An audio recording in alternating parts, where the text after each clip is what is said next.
Hey, it's time for the first chapter test. Yeah, woohoo, here we go.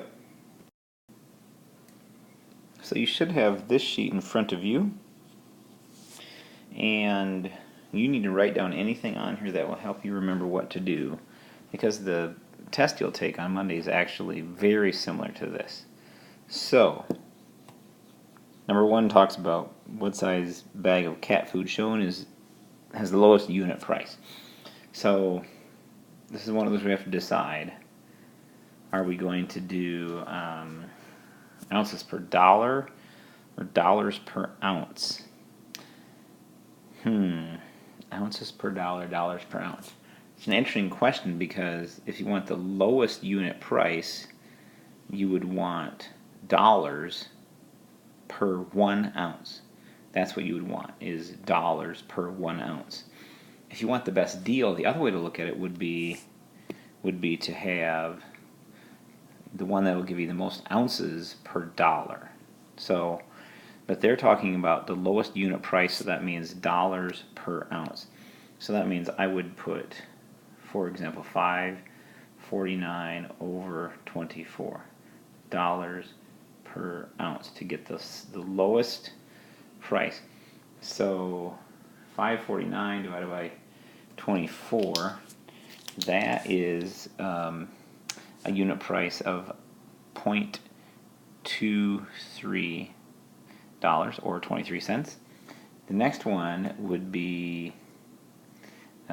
same thing. It'd be 8 on top, 40 on the bottom. So 8 divided by 40 is going to give you, back to my pen, 0.20, so 20 cents. And then the last one would be, again, $15.99 divided by 64. And that one is 0.249, so it's like 0.25. So that one right there is the best deal. Oh, no, unless it's not. Let's try this cool thing I can do here. This one right here. Boy, don't give me a marker. I can't even use it. This one right here, 20 cents. That's the best deal. So that is the first one. Let's look at the second one. This one says, the graph shows the savings of Mia and Kyle. What does the slope of each line represent? So the slope of each line represents how much they're saving per month. I think you can tell who is saving more per month, because if you go to the first month, Kyle and Mia, Kyle's saving more, and then it gets more as time goes on. Now, if you wanted to know the slope, you could count it out. You could start with Kyle, and you could say, well, it goes up 2 lines and over, let's see if we can count that for sure, up 2 lines and then over 1, 2, 3, up 2 lines and over 3. However, it's going up from 20 to 40, so that's up 20, and over it's going only from 1 to 2. So if you see that, it's only going from 1 to 2. So it's going up from 20 to 40, but it's going over 1. So it looks like Kyle's slope is 20. Now, for Mia, what she's doing is she's going up, and it looks like right there, so there's 0, that's 10, I'm guessing that's 15, and then that one's 30. So it's going up from 15 to 30, so that's going up 15, and again, she's going from 1 to 2, so she's only going over 1. So up 20 over 1, up 15 over 1. Those are the slopes, and that means that Kyle is saving more than Mia. And that's a very good answer, and I would strongly encourage you to find out the slope if a problem like that appears on the test. On this page, we're actually going to go, or these problems, we're actually going to go backwards, because 5, 6, and 7 are just cross multiplication to solve the proportion. So we'll go totally backwards, and we'll say for this one here that I need that to be bigger. How about that? Ooh, wait, I could even do this. That's even better. So for this one right here, looks like I'm multiplying 11.7 times 6.5 and then divide by 3. Just to make sure we get that right, 11.7 times 6.5, and we're going to divide that by 3, and I should get 25, 35. There you go, that's that one. So hopefully for all the others here, 16 times 18.2, divide by 4. Multiply the two that are across from each other, and then divide by the third one. 13 times 0.6, and then divide by 0.5. All right, so that's the same for all of those. Now, number 4, very much the same thing, except this one is one of those original proportion ones we did. It says 6 bottles for $4. Whoop, put the dollar sign there. And then 18 bottles for $10. And their question is it proportional? So, this is where you just have to check to see if they are proportional by multiplying and just going that way and seeing if it matches. Now I know that 6 times 10 is 60, and 4 times 18, that sounds like 72, because 4 times 10, 4 times the 10 is 40, 4 times 8 is 32, 40 plus 32, 72. Not proportional. Now we'll look at the weird one, number 3. And I don't remember that we even had one of these in our chapter, which is weird that they put it on the test, especially as number 3. This says cyclists were 3/5 finished with their ride when they reached the 15-kilometer mark. How long was their ride? So this is a lot like 5, 6, and 7, somewhat. It says they were 3/5 completed. So they had finished 3 out of 5 when they reached the 15-kilometer mark. And we want to know how long it was altogether. Now, if you think about it this way, that the race is 5 parts long. They have finished 3. And if you think, well, what have they already finished? Well, it says that they finished 15 kilometers out of some number. And this one I can see because I see how it's set up. The hardest part here is how to set it up. They finished 3 parts out of 5, and they have finished 15 kilometers out of some number. So again, I can just do cross multiplication and divide. I can do 15 times 5, so multiply these, and I believe that's 75, and then divide by 3, and I think our answer should be 25. Another easy way to look at this one is that this is 3 times 5, so you'd have to do 5 times 5 on the bottom to get 25. Just be careful with what goes with what when you set this up on the test. So, there you go. Hopefully all those are looking good. Make sure you ask if you need to see one of those more closely. Alright, here we go. Time for my favorite word, dimensional analysis. My thing I'm using here doesn't write that fast. Analysis. There we go. The good news is you only have one of these. So it says a hummingbird can reach a speed of 40 miles per hour. All right, 40 miles per hour. And they want to know feet per second. Feet per second. So remember the question you need to ask yourself. How many things are changing? It looks like 2. Make my 2 lines in here. These are multiplied. So I need to get rid of miles. It's on the top. It needs to go on the bottom. And the thing that goes with miles is feet. On the second one, we need to get rid of hours, so it goes up here. And then seconds is the one that goes with that, and that goes on the bottom. So time goes with time, distance goes with distance. All right, let's see, how many seconds in an hour? Well, so we only did that a whole bunch of times, so I think I know that that one is 3,600. And how many feet in a mile? That's 5,280. And I'm going to check and make sure that I have 5,280 feet in a mile, not the other way around, and 3,600 seconds in an hour.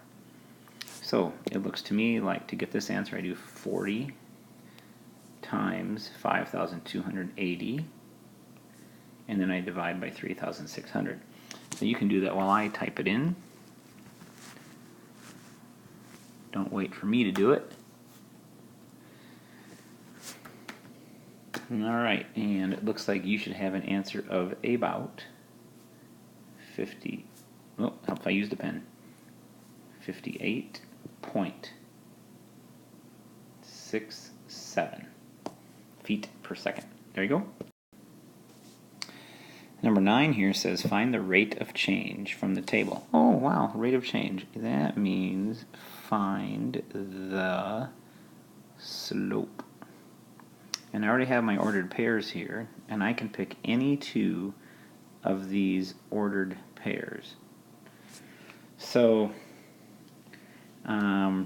looking at what I have, I'm going to pick a couple that'll give me an easy way to subtract. So I'm just going to take 4, 80, and I'm going to put it there.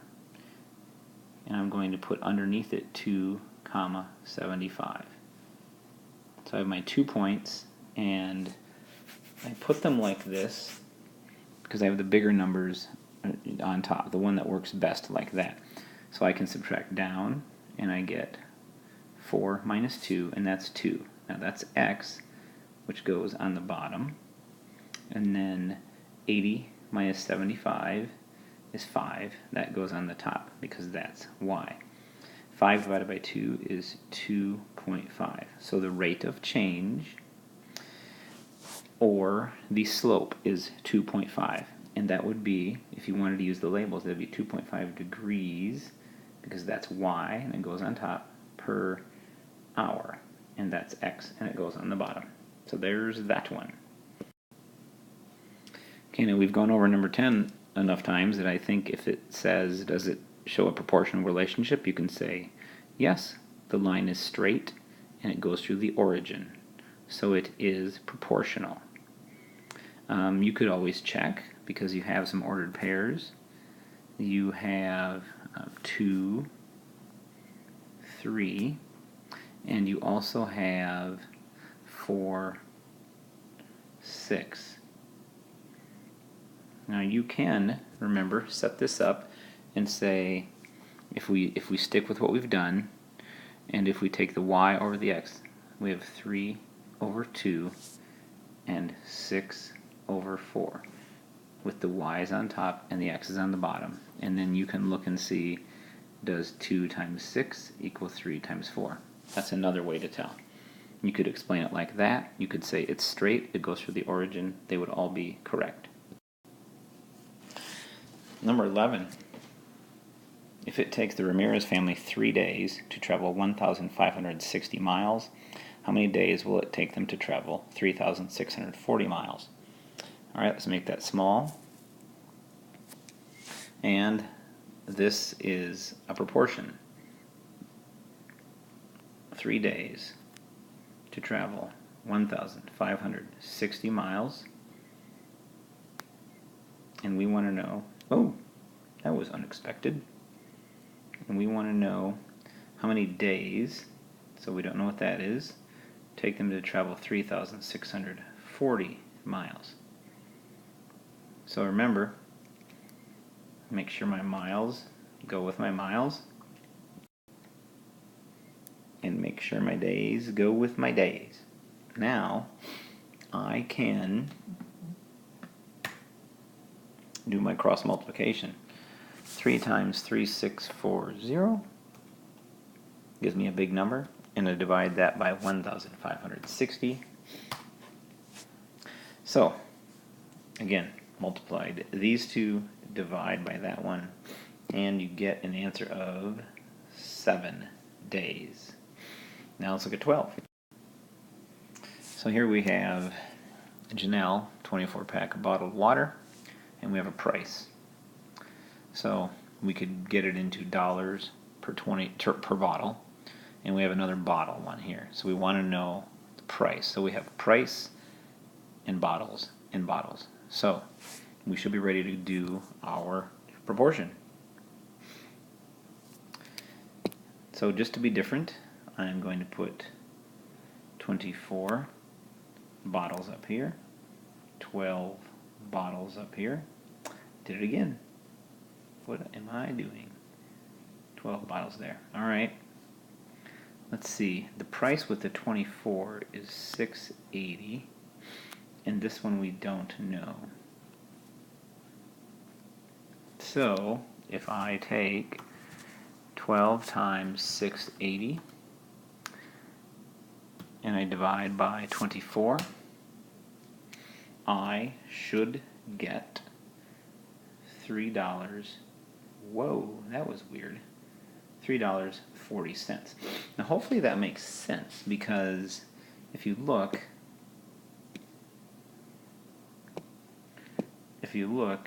this is 24 bottles and this is 12 bottles, half. And $6.80 and $3.40 is half. And there you go. Now here's another one that is not like anything else that we've done. This one says find y when x equals 9 if y varies directly as the square of x, and y is 245 when x is 7. Now this problem, there's one similar to this on the test, and it's strange because there was nothing in any of our assignments that was anything like this.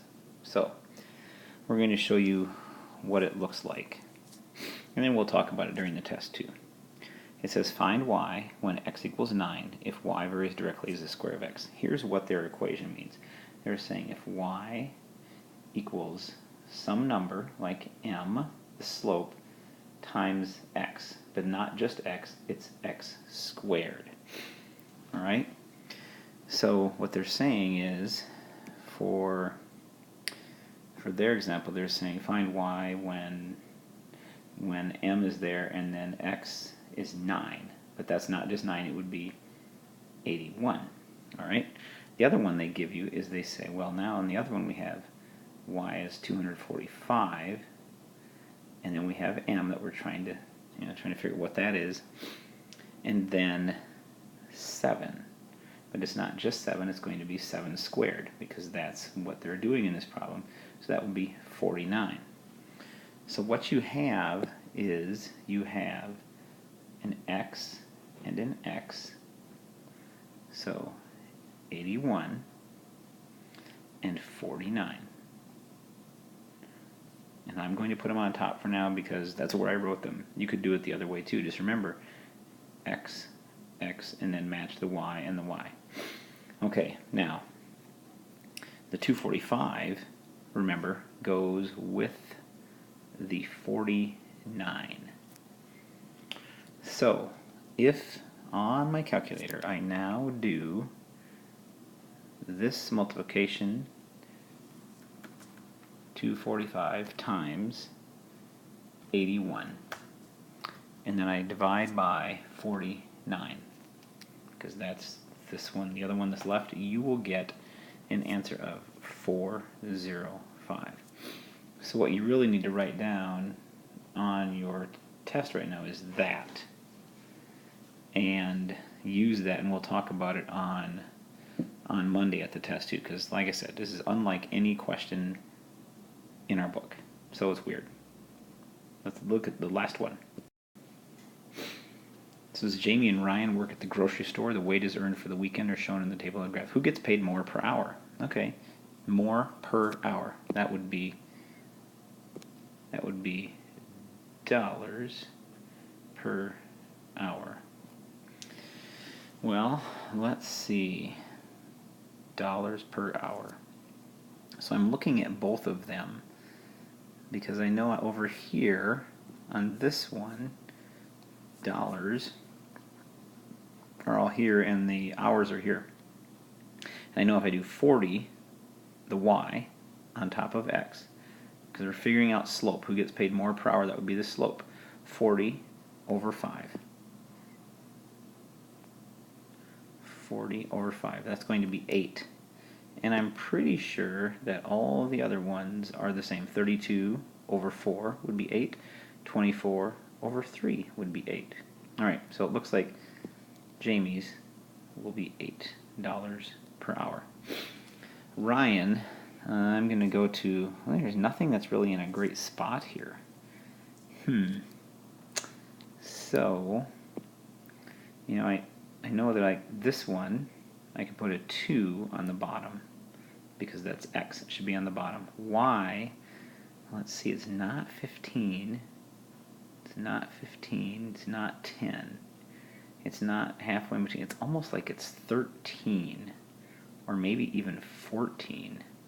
14's better. I like 14 divided by 2 better. That would be 7. It's definitely not the same.